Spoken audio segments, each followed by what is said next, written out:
Dude, I just texted you like 27 times. I have so much to catch you up on.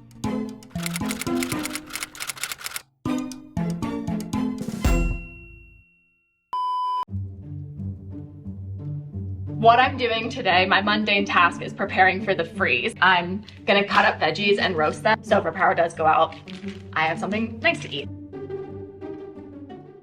I know that I wanted to talk about Mean Girls because my girlfriend and I went to go see that last night as part of our little date night, and both her and I are obsessed with mommy Renee Rapp.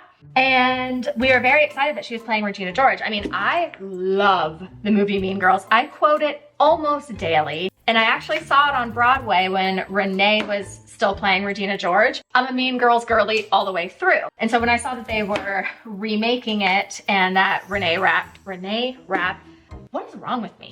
I think what's happening is that my brain is in the year 3000 and late and my mouth can't keep up.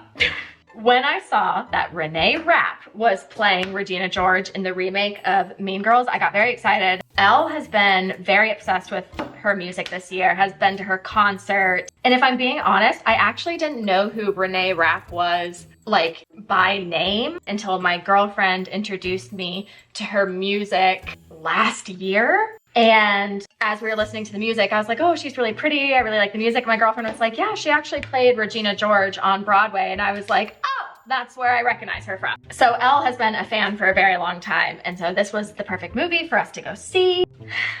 And I'm sorry to say, we both gave it a 6 out of 10. What my issue was, all right? My issue was, I understand that this version of Mean Girls was supposed to be a movie version of the Broadway play. So what once was a book that got turned into the original Mean Girls, then got turned into a Broadway play, and now there's a movie about that Broadway play. The new remix of Mean Girls is of the Broadway play, that's of the original movie, that's of the book.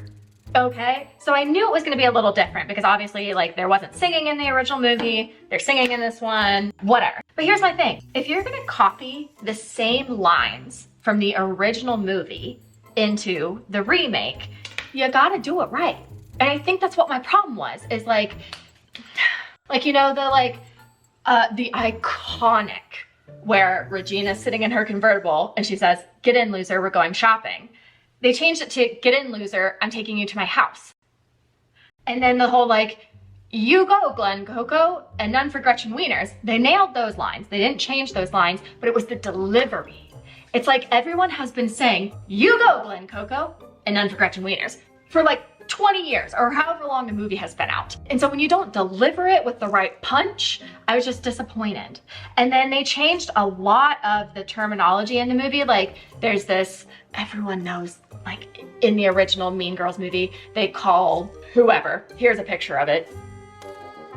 They say in the burn book, they're like, "Oh, she's a fugly slut." And in the movie, they changed it to like fugly cow, because I think they were trying to be like a little more woke. But basically, like, I understand like our movies are going to shift. Our media is going to change because we are going through a huge feminism wave. We're going through a huge like politically correct wave, which I am here for and I love and I celebrate. And so I understand our television and movies are going to be structured differently because the same jokes that they used to tell 20 years ago, you literally can't tell them anymore because it is offensive. And so I do understand this, but like, don't try and remake something and then make it woke and then do a horrible job with it.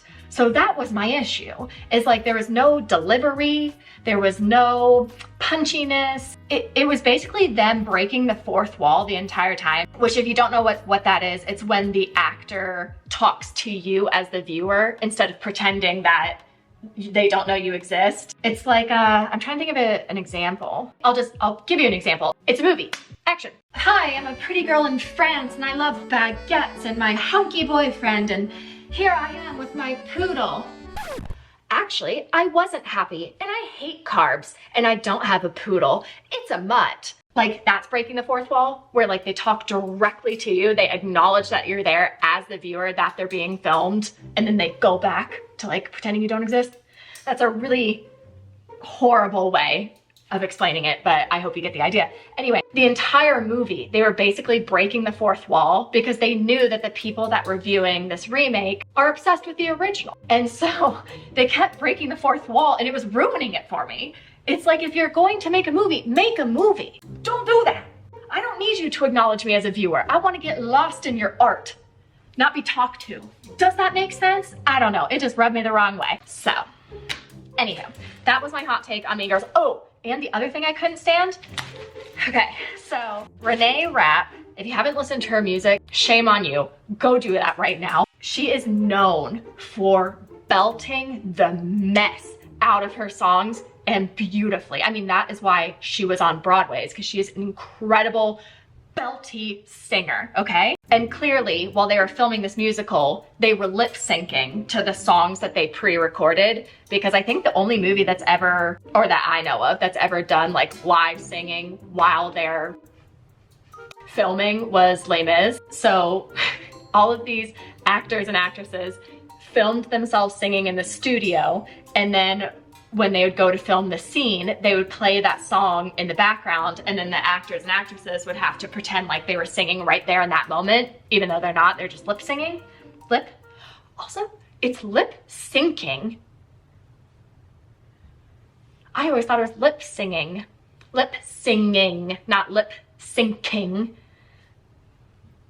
You learn something new every day. But because Renee is a belter, the song that was playing, that she was, you know, lip syncing to, was like a ah. But I can tell exactly what happened is she wanted to be like ah, because she makes music videos, so she knows how to make it look realistic, like she is singing in that moment. She's not dumb, but I know the directors were like, we need you to be hot and sexy when you pretend to sing that note. So instead of her like, yeah, you know, which would have been just fine, she was like this.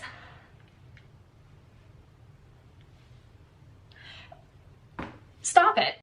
It ruined it for me, because then like you could clearly tell, even though I know rationally she's lip syncing, I don't need to be reminded of it. And it was just so almost cringy, and I know it was not her fault. It cannot be Mommy's fault. It's not Mommy's fault, it's the director. I'm gonna blame it on the director, okay? Tina Fey, square up.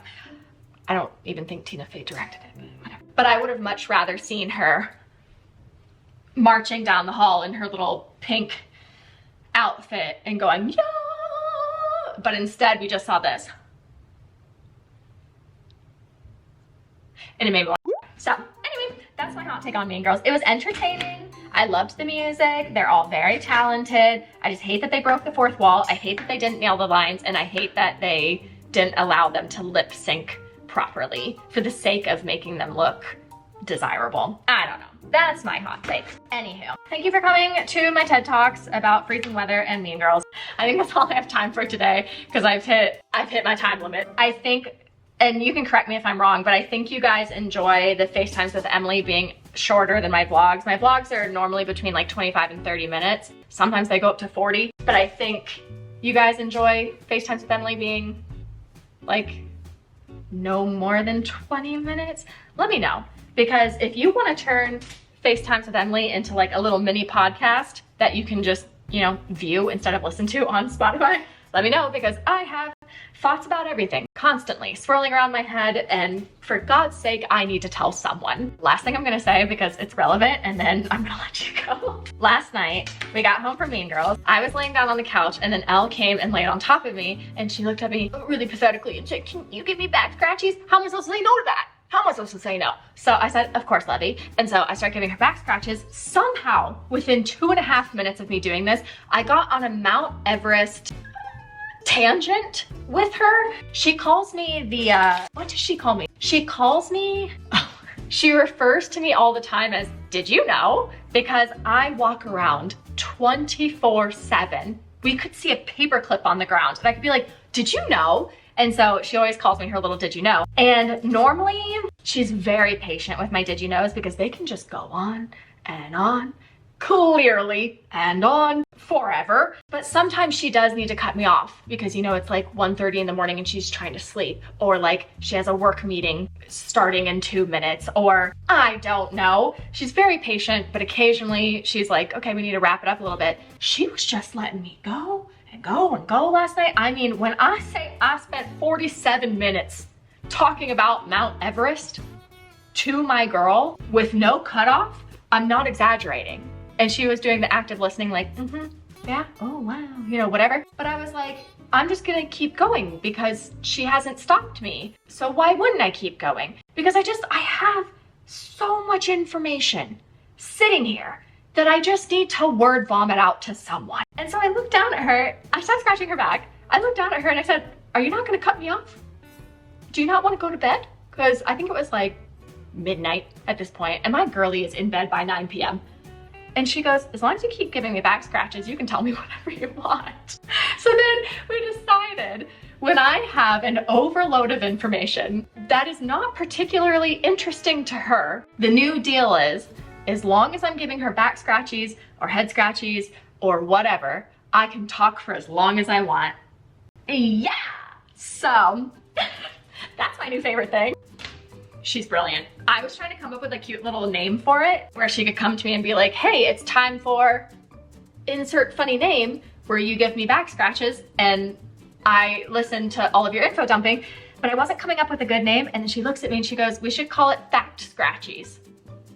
Instead of back scratchies, fact scratchies. 10 out of 10 would recommend. But anyway, I don't know how many of these she's actually gonna be able to survive. I think at some point her back will go raw. And so I need to know if you would like longer FaceTimes with Emily's, or maybe I just like do 2-parters. If I have like 30 minutes worth of footage, maybe I can, you know, do a FaceTime with Emily part 1, part 2, so that you can watch them at your leisure. I don't know. If you want to turn this into like a little podcast thing where basically I just come on here and just info dump to you with 0 back scratchies, you let me know if that's what you want. But yes, all right, this is my last little veggie I need to chop, and then I'm officially done with this. So thank you for joining me for another FaceTime with Emily. I always enjoy our time together, but if you could reply to my text messages in a more timely manner, I'd really appreciate it. But until next time, I'll call you soon. All right, love you. That was weird. Bye.